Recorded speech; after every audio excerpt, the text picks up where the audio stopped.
Sunday, everybody. I'm in the kitchen today, so I'm going to try my hand at doing a little bread pudding here, Emeril Lagasse style. This is going to be taken from the Louisiana Real and Rustic cookbook, which we've had for several years.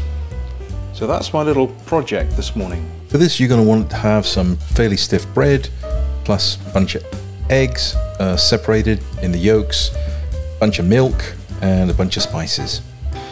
With this recipe, we need 6 cups of milk, 6 yolks, 6, that gets a slurry going, 2 teaspoons of vanilla extract, and then 3 quarter cups, 3/4 of a cup of sugar, and a half teaspoon of ground cinnamon, and a 1/4 teaspoon of grated nutmeg.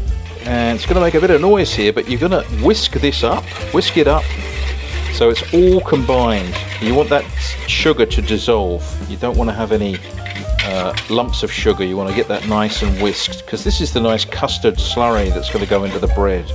There we go. The thing I want to point out about this recipe, it does not call for raisins. And I just remember bread and butter pie, bread and butter pudding from back home, always having currants or raisins. So I add the raisins to it, and this is improvising on Emeril's recipe. Clean as you go. I always pick up everything once I've used it and put it back in the cupboard so you don't have clutter.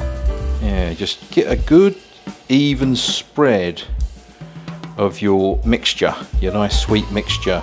Calls for a 10-cup casserole dish, so you can improvise there on the size, but that container looks to be about perfect for what we're doing here. Now I like to get all of those extra bits of sugar and cinnamon out of the bowl. We are going to mash that down with a fork. We're going to let it sit and absorb for 30 minutes.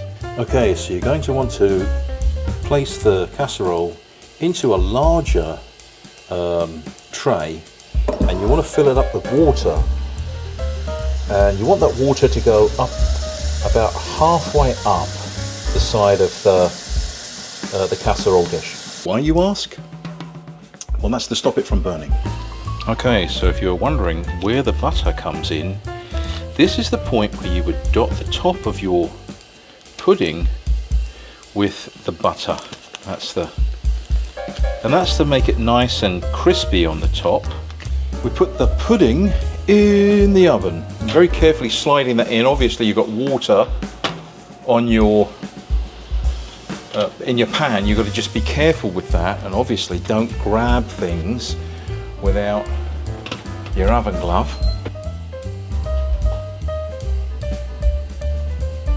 Now we serve ours with birds, it's English custard, quite tasty, or you can serve it on its own. It's the kind of dessert where you can leave it in the fridge and heat it up in the microwave, and it's delicious.